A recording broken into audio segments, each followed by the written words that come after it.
الحمد لله الحمد لله نحمده ونستعينه ونستغفره ونعوذ بالله من شرور أنفسنا وسيئات أعمالنا من يهده الله فلا مضل له ومن يضلل فلا هادي له ونشهد أن لا إله إلا الله وحده لا شريك له ونشهد أن سيدنا ونبينا ومولانا محمدا عبده ورسوله صلى الله تعالى عليه وعلى آله وأصحابه وبارك وسلم تسليما كثيرا كثيرا أما بعد فقد قال الله تعالى في القرآن المجيد والفرقان الحميد بعد أعوذ بالله من الشيطان الرجيم بسم الله الرحمن الرحيم ومن يتق الله يجعل له مخرجا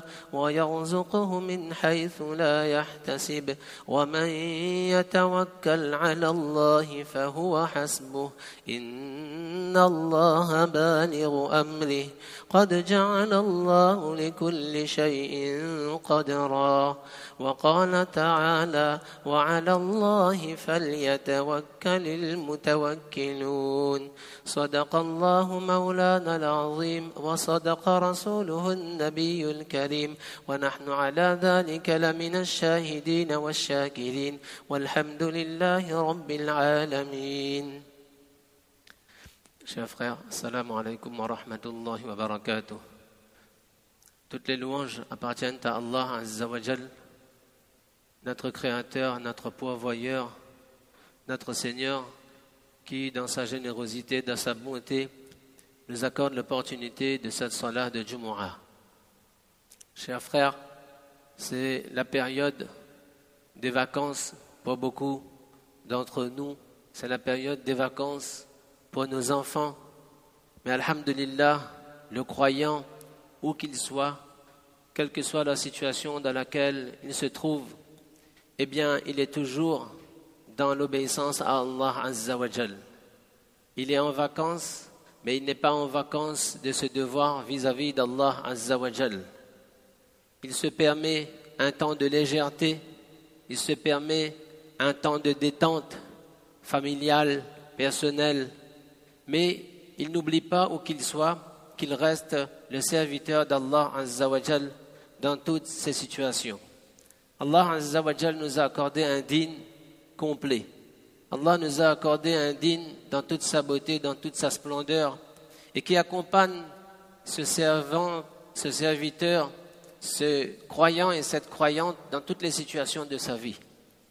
Et là où qu'il soit dans les moments où il travaille, qu'il soit dans les moments où il se repose, qu'il soit chez lui, qu'il soit à l'étranger, qu'il soit à la mer, qu'il soit à la montagne, là où qu'il soit ce serviteur, il sait qu'il reste le serviteur et la créature d'Allah Azza wa Jal. Et il sait que là où je suis, eh bien Allah Azza wa Jal, il est avec moi et qu'il me voit. Allah Azza wa Jal lui permet, eh bien, d'avoir un temps à soi. Nous connaissons le fameux hadith dans lequel Rasulullah sallallahu alayhi wa sallam rappelait à ce compagnon, Hanzala radiyallahu an, eh bien qu'il y a sa'atan wa sa'atan, qu'il y a un temps et un temps.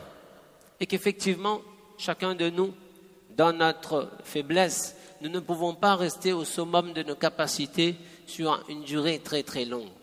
Et c'est ainsi que chacun de nous, eh bien nous avons des moments d'activité plus importantes et que de temps en temps, eh bien, on a besoin de souffler un peu. On a besoin de respirer un peu. On a besoin de faire redescendre un peu la pression. Et c'est ça qui nous rappelle aussi, tout simplement, nos limites en tant que créature face à Allah Azza wa Jal, le Créateur, celui qui n'a aucune limite. Et là où qu'il soit, eh bien, dans cette période de vacances également, il est important pour chacun de nous, eh bien, de savoir que nous restons ou que nous soyons avec nos valeurs. Que là où que j'aille, eh bien, j'ai le devoir d'accomplir mes salawats. Que là où je sois, eh bien, il y a les ordres d'Allah Azza wa Jal qui m'accompagnent. Allah Azza wa Jal, il nous demande de placer notre confiance en lui. Et où qu'on soit dans les différentes situations de la vie, eh bien, le serviteur, il continue à renforcer son iman. Il est important pour nous, durant ces jours qui sont en train de se passer, eh bien, de profiter aussi de la présence de nos enfants, encore un peu plus intense, plus forte, dans nos maisons, où ils sont là chaque jour. Malheureusement, beaucoup de fois, nos enfants sont là, autour de nous, avec nous, parmi nous, pendant les vacances, et on ne tient pas profit de ce temps qu'ils ont pour communiquer avec eux. C'est important, durant ces moments, puisque lorsque le rythme reprend, eh bien, tout le monde est occupé. Du matin au soir, l'enfant a son rythme de madrasa, d'école, il revient, il repart, les parents travaillent. Personne n'a de véritable moment pour échanger, pour communiquer, pour discuter. C'est important durant cette période, eh bien, de discuter avec nos enfants, de communiquer, de leur rappeler tout simplement qui nous sommes, de leur rappeler notre identité de croyants et de croyantes, de musulmans et de musulmanes, de prendre le temps avec nos enfants dans des moments de repas et d'échanger avec eux. Nos enfants, ils échangent beaucoup, mais ils échangent sur les réseaux sociaux, ils échangent sur Instagram, ils échangent sur WhatsApp, ils échangent sur les réseaux qui sont les leurs. Malheureusement, nous, on n'échange pas suffisamment avec eux. Et on ne leur donne pas la possibilité d'échanger avec nous. Ils ont parfois des choses à dire, ils iront les raconter à leurs amis. Ils n'oseront pas nous les raconter à nous. Nous ne les mettons pas en situation de confiance.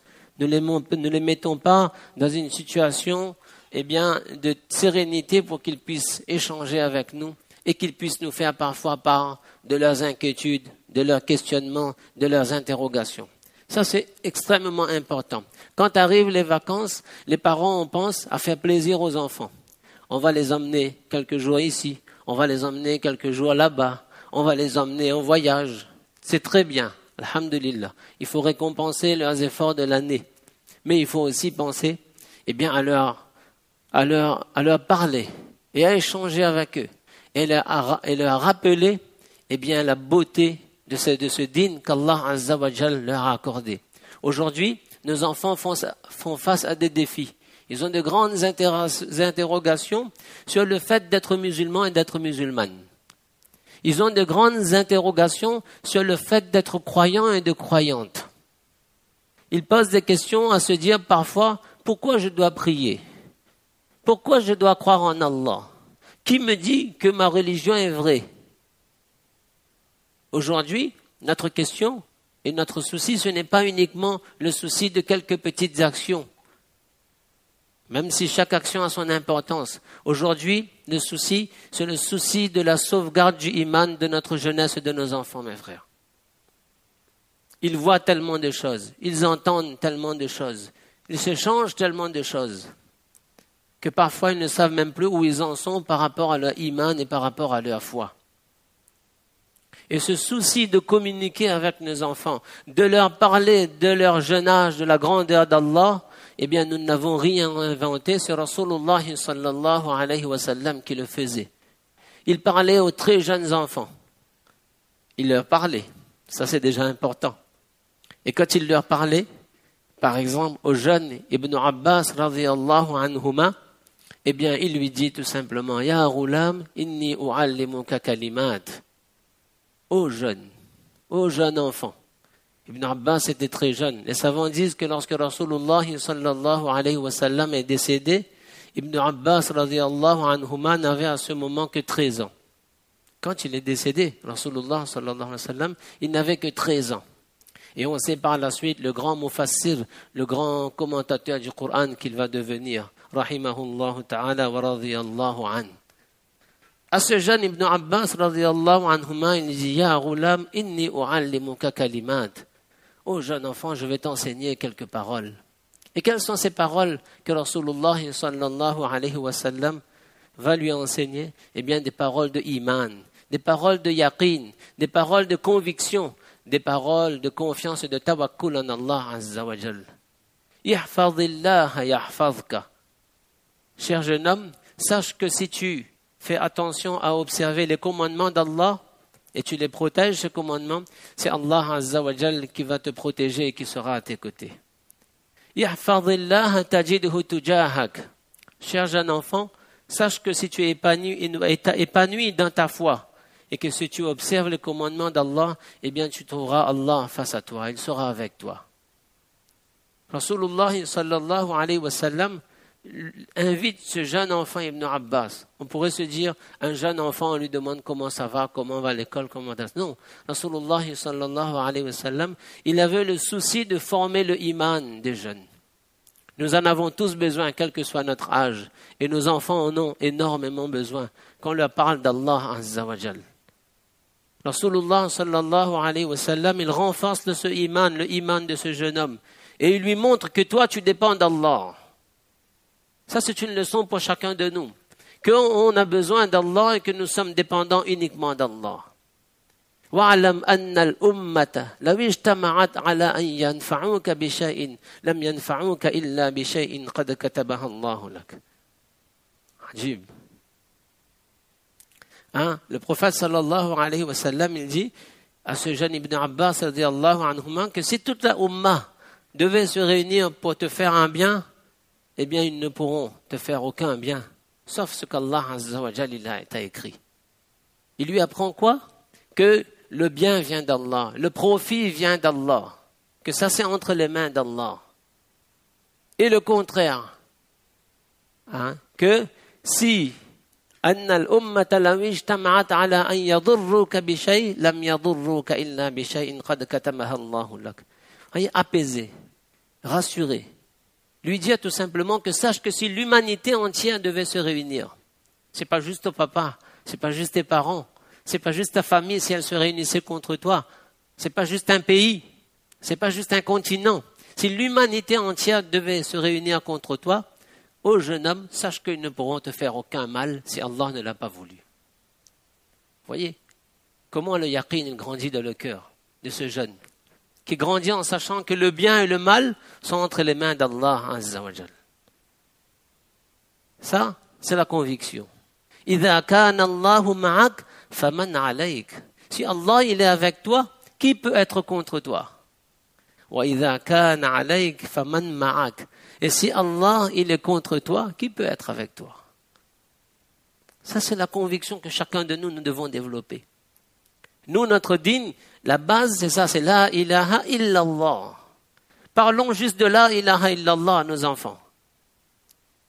Leur demander de réciter premier kalima, tayyiba, la ilaha illallah, c'est une chose, c'est très bien, ils connaissent leur kalima. Mais il faut aller un peu plus en profondeur de cette kalima. Tu as appris la kalima, mon cher enfant, mon cher garçon, ma chère fille? Eh bien, viens, on va parler de la ilaha illallah. Viens, on va parler de Muhammadur Rasulullah sallallahu alayhi wa sallam. Viens, on va parler du fait qu'il n'y a pas d'autre Dieu à part Allah. Il n'y a personne qui est digne d'adoration à part Allah. Que toute ta vie, où que tu sois, sache que le succès se trouvera lorsque tu seras avec Allah. Sache que ton succès et ta réussite se trouvent lorsque tu seras en phase avec la volonté d'Allah. Sache que si tu es avec Allah, eh bien, sans aucun doute, tu connaîtras le succès. Fi dunya wal akhirah. On apprend à nos enfants, on les apaise. C'est un enfant, Inch'Allah, qui est fier des convictions qu'il porte en lui.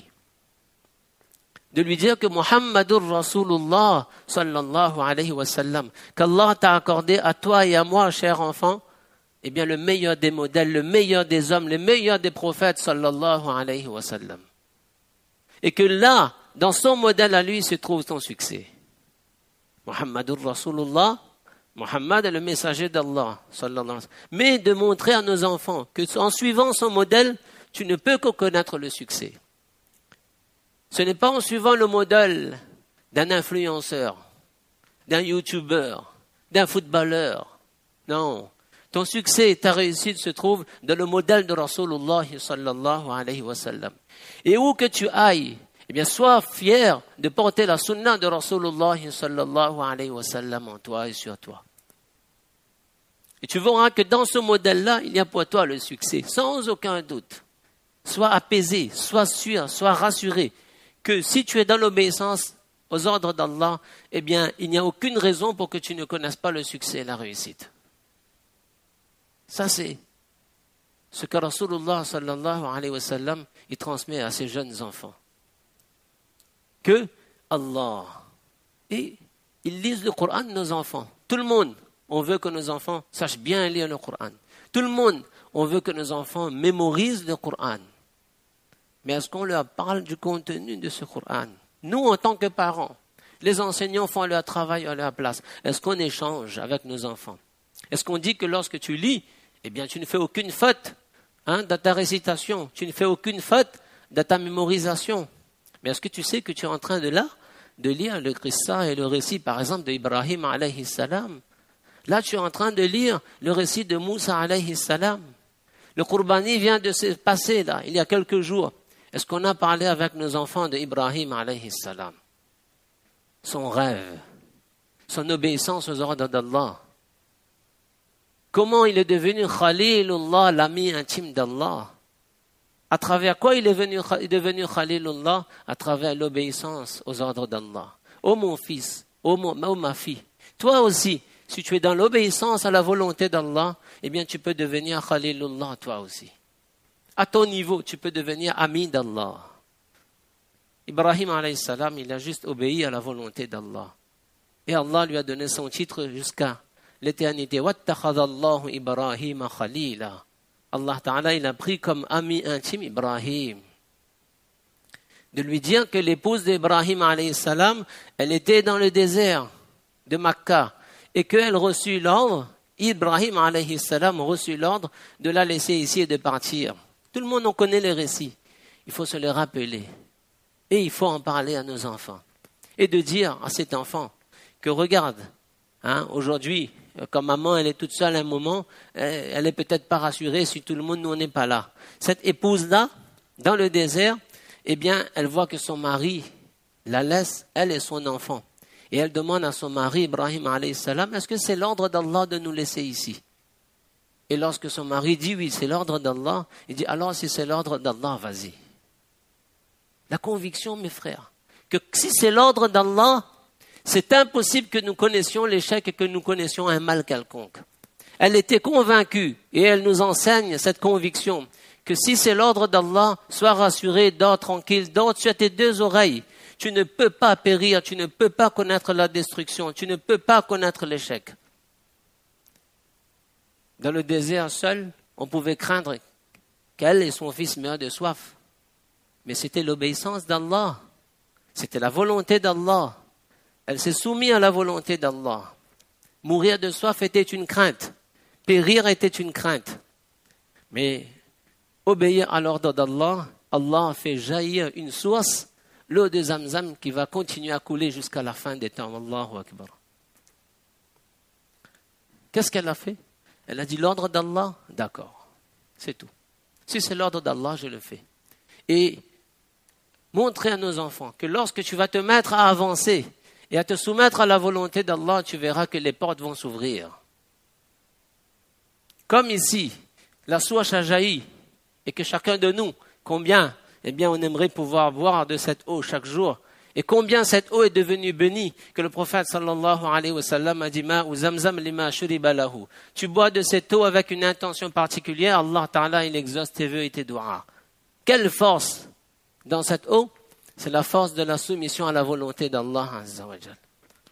À chacun de nous aujourd'hui, de parler de la grandeur de ce Allah entre nous. C'est gratifiant pour nous-mêmes. Ça renforce notre foi à nous, en tant que parents, et ça renforce le iman de nos enfants. Lorsqu'ils seront apaisés, et lorsqu'ils seront avec Allah, alors nous n'aurons aucune crainte. Parce que chacun en craint pour nos enfants.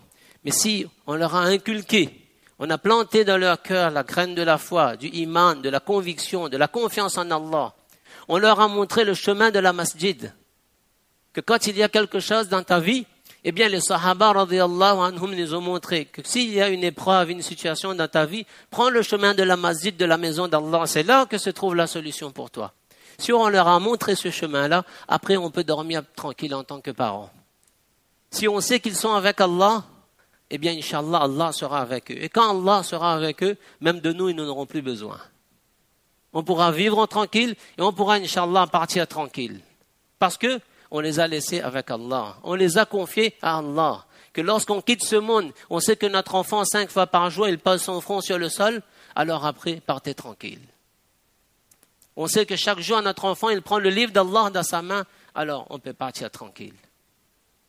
Mon fils va voyager, ma fille va voyager, ils vont faire des études, ils vont faire ceci. Si je sais que je leur ai appris l'amour d'Allah, si je leur ai appris la crainte d'Allah, si je leur ai appris l'importance de la salat et du din, alors je suis tranquille. On se repose tranquille et Inch'Allah, Allah leur accordera le succès, la réussite, fit dunya wal akhirah, qu'Allah Azza wa Jal nous permette de profiter de ces moments de vacances pour communiquer, pour échanger, pour faire grandir la foi de nos enfants, leur donner confiance en cela, ilaha illallah, Muhammadur Rasulullah, qu'ils soient des musulmans fiers d'être musulmans, Inch'Allah. Fajazakumullahu khaira wa akhiru da'wana alhamdulillahi rabbil alamin.